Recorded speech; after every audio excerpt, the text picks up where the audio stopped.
আপনারা দেখছেন পশ্চিমবঙ্গের জনপ্রিয় নিউজ পোর্টাল চ্যানেল ভারত বিকাশ নিউজ এক্সপ্রেস।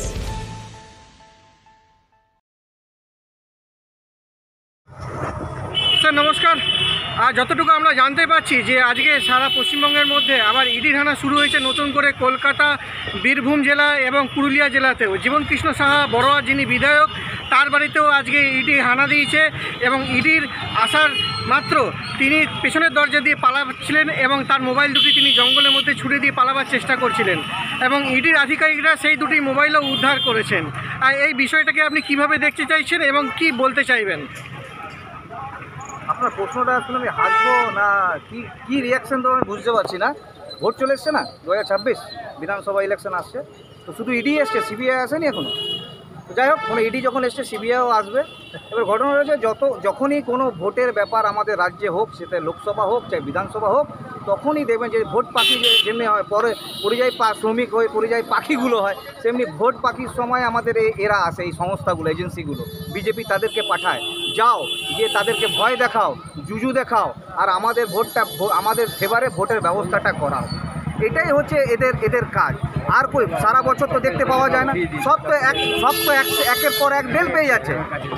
আজকে আপনি পার্থ চট্টোপাধ্যায় বেল পেয়ে গেছে, আপনি কেষ্ট অনুব্রত মণ্ডল সব থেকে আগে বেল পেয়ে গেছে, এই রিসেন্টলি দেবযানী এবং সুদীপ্ত সেন বেল পেয়ে গেছে সারদা কাণ্ডে।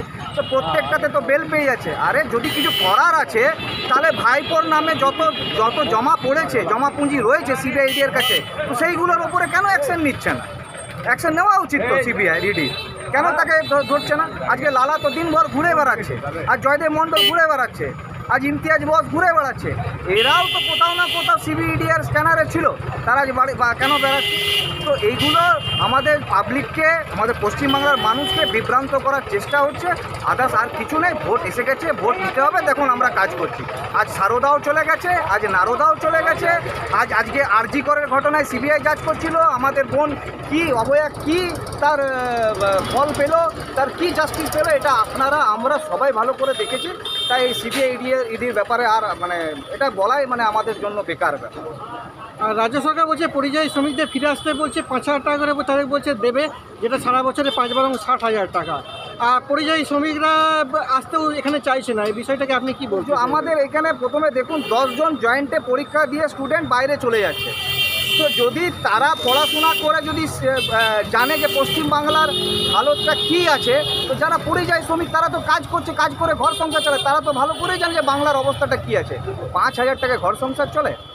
এটাকে বুঝাতে হবে যে পিসির ভাইপো কোটি টাকা কামিয়ে সংসার ঘর চালাচ্ছে, ঘরে একদম কোটি টাকা ঝাড়বাতি লিফট লাগাচ্ছে, আর আমাদের বাংলার মানুষকে বলছে 5,000 টাকা দেবো যে এখানে চলে আসুক। এইসব কথা বলে লাভ নেই। ওরা মানুষ বুঝে গেছে যে বাংলায় আর কিছু নেই, আর কিছু হবেও না। ধন্যবাদ।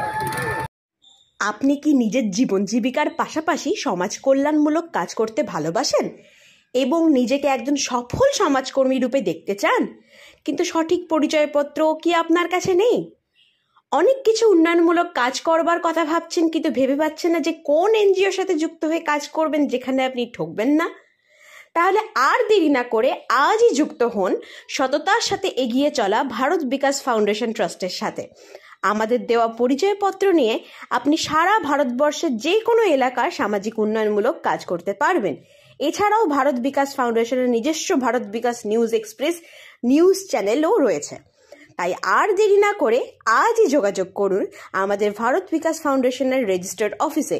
আমাদের হেড অফিসের ঠিকানা Bharat Bikash foundation, Kulti new road, saint Paul's চার্চের পিছনের গলি, পোস্ট কুলটি, পিন নাম্বার 713343, জেলা পশ্চিম বর্ধমান, পশ্চিমবঙ্গ।